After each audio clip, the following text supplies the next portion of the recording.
So, one of my favorite movies, and don't laugh. You're not allowed to laugh. It is a little silly, but it is a lifelong favorite of mine. It is the movie Finding Nemo. Yes, the Pixar classic. I think it is a poignant film in its own right. I think it's one of the best animated films ever made. Um, just in general,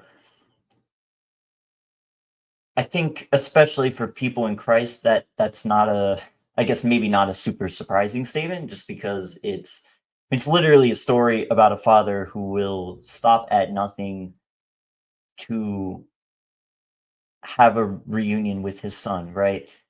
No matter where the son is, even if his son's in a completely different sphere. In this case, he was in a fishbowl, right? And he had to take leaps of faith throughout the story, many leaps of faith from dealing with sharks to going on the East Australian current, right, to even being swallowed by a whale. Um, and he had to learn to trust, literally. It's a story of faith. But one of the biggest moments, and I guess it hits hard here today more than ever, is this beautiful scene where Marlin, if you haven't seen the movie, that's the name of the father, the clownfish, the father going after Nemo, and his little buddy Dory are swimming around, and they start asking for directions. And Dory is told a critical piece of advice that there's a trench coming up in order to get to the East Australian current. You have to go through this trench. Do not go over the trench. Um, and so the problem is that Dory has a short-term memory, so she forgets things like that. Um, so she gets to the front of this trench, and Marlin is like, "Yeah, that is a big pile of no. We're not going through this trench. We're gonna go over the trench. Come on." And Dory says like, hang on. There's a little red flag going up in my brain here. Something's telling me we should go through this trench, not over it. And Marlin, he's operating on the perception, not trusting his partner. And he's like, no. And he uses a manipulative tactic to get Dory distracted so that she goes over the trench. And to no one's surprise, this costs them, right? This costs them. This leads them to um, a field of jellyfish where they have to find a way to maneuver out of this field of jellyfish that were slowly encroaching upon their space. And if they didn't get through that, well, then of course they would be stung to death. And it nearly does cost Dory her life, and Marlin kind of carries that guilt with him for like the rest of the second act. I'm sharing this analogy obviously because the trench is not a trench, the jellyfish are not jellyfish, and Marlin and Dory are a good parable for us now. The trench would be the road less traveled by, right? You go through it, but you will find that you will, even though it looks scarier and may even feel scarier, it is nothing compared to the deceptively less hostile route.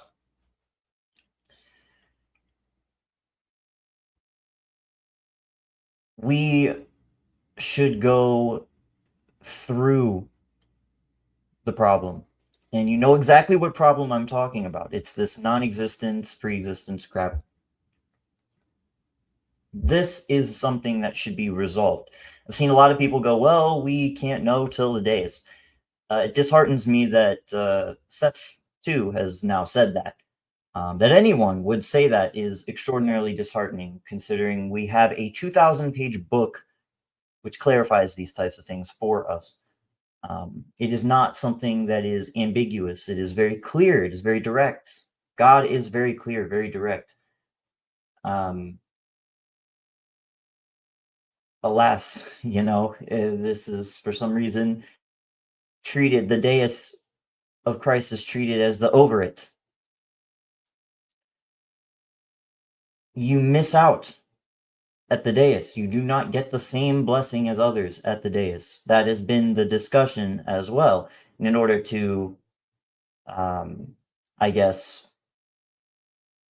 skirt around any possible consequence for being so utterly wrong about the truth, that also has become a dismissive, who cares topic. But it is true. There are some that will be in a different position than others at the end of the eon. Your wreath will not be my wreath. My wreath will not be your wreath, and vice versa, and continue vice versa. We will all, of course, be the same body, but we do not all have the same function. We're blended together as the Christ, but we are not all serving the same function.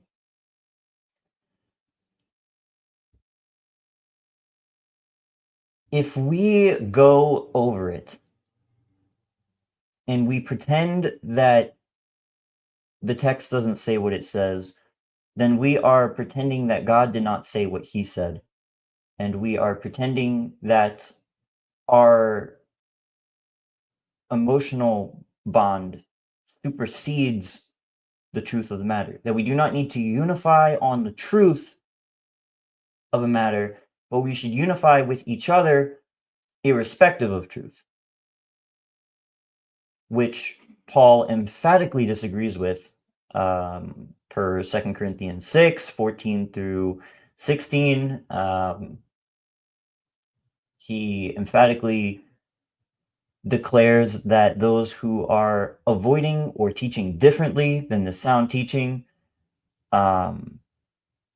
even those of our Lord Jesus Christ, he calls them conceited. I mean, the fact that one who recognizes more than anybody the reality of Christ's crucifixion would still say of some believers that they are conceited is very, very, very, very telling about what is on the table here as to how you should be speaking properly, how you should be teaching properly, with a pattern of sound words. It is not wrong to push someone through a trench instead of over the trench. The only way through the trench, through what you may perceive as the rift, many people ask, why are we arguing? What is the problem here? Have you guys considered that perhaps it is Christ who keeps this going, being the head of the body? Perhaps it is he who keeps this going because he cares. He is the one who would care more than anything about the difference between someone of his own body saying, hey, my Lord didn't exist until the specified time that I feel comfortable saying.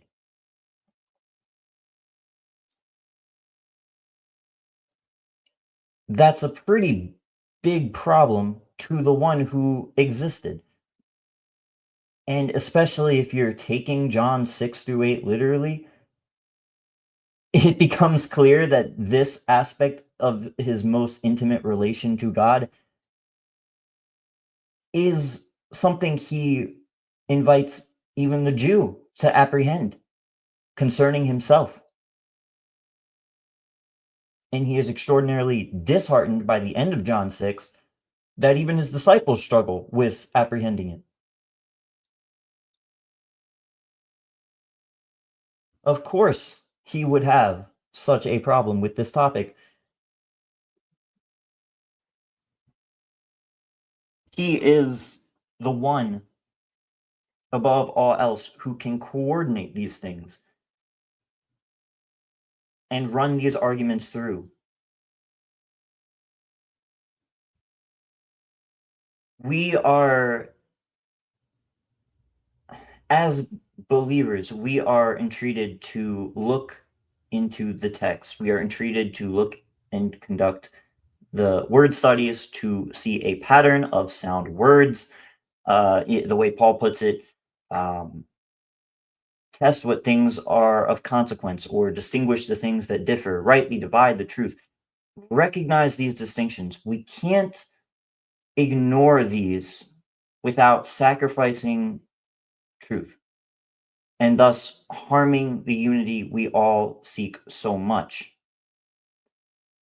This is why the truth takes precedent. This is why it is you are behaving in accord with the type of teaching you're given over to. If the type of teaching you are given over to is lax about truth, then it's going to reflect in how you care, whether or not you care about the deception that others are under.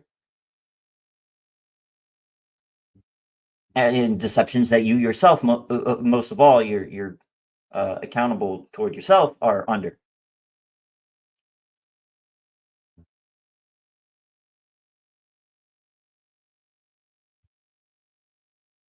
If we wish to get through this in a relative sense, we should not bemoan the situation and put it off for a future day and eat, drink, and be merry. That is not what Paul entreats us to do. We should do the word study, look at all of the arguments, and reach the conclusion. That way, I don't see any alternative. I don't see how there could be any alternative. There should be, if you can be swayed by emotional reasoning one way, then you can be swayed by emotional reasoning the other way. It's wishy-washy either way, whether you are emotionally swayed to something real or emotionally swayed to something fake. The fact should be why you are swayed to something should be, did my Lord say it? And thus can I believe it?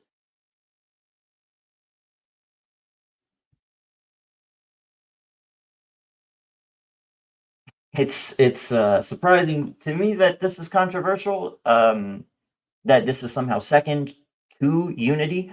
Because again, what can you unify on if you are not, if it is not the truth, belief in the truth? Um, Now, if you want to get through it, then go through it, right? Not over it. Acknowledge what the text says. Study the text first. There have been a number of very well elocuted arguments which would dismantle or highlight the logistical, nonsensical position of this non existence claim. Of course, if you believe the non existent claim, you're going to have trouble acknowledging that because you have, as Jordan put it well in the stream we had the other day, you've emotionally identified yourself with this. You have not treated it as something to be evaluated. You've treated it as something to be believed out of something. I truly don't know. Um,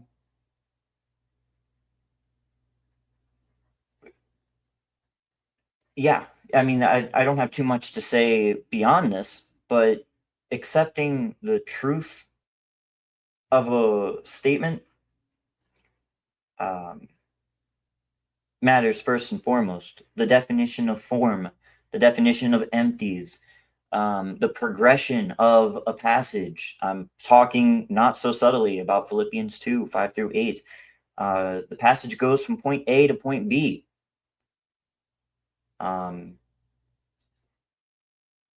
Seth mentioned knowledge that puffs up, he saw in the side chat the other day on the open discussion. I totally agree. I saw a very great example of knowledge that puffs up.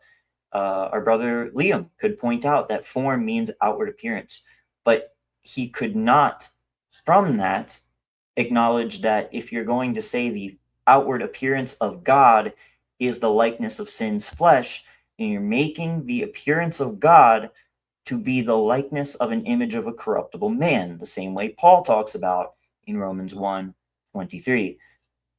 One of the main problems that he has with humanity. Thus, his knowledge that form means outward appearance puffs him up. It is not something that he has realized, gives great fault to his position. It's not just that, but also the word geneo and its middle voice form, genomai, does not help. That it is pointed out in Matthew 1 and Luke 1, but it is completely avoided in, say, Romans 1:3, where it says that this coming of the seed of David is according to the flesh, and that is juxtaposed directly with his spirit. Or Philippians 2:7, where he comes to be as the middle voice form in the likeness of humanity. Or John 1:14, the word becoming flesh. All of those same points can be applied there as generated, and you really wouldn't lose the force of the passage beyond a difference of inflection. And the only reason the inflection is different is to highlight the progression of the thought. But these are avoided. Thus, the knowledge presented in Matthew 1 and Luke 1 by these gentlemen puffs them up. It is why a task force is created. It is why psychologically they're not dealing with objections. They're celebrating each other in most of their streams. That's exactly what they just did. If you wonder why there's fighting, this is why. We have to go through it. The points have to be dealt with. They can't be evaded, not over it, because over it will just sting. It will not help. It will just harm. It will just elongate the problem. It will not help. In other words, it's not expedient. It is far easier to work through it now instead of demonizing those who disagree with you. And that's all I got. Grace and peace.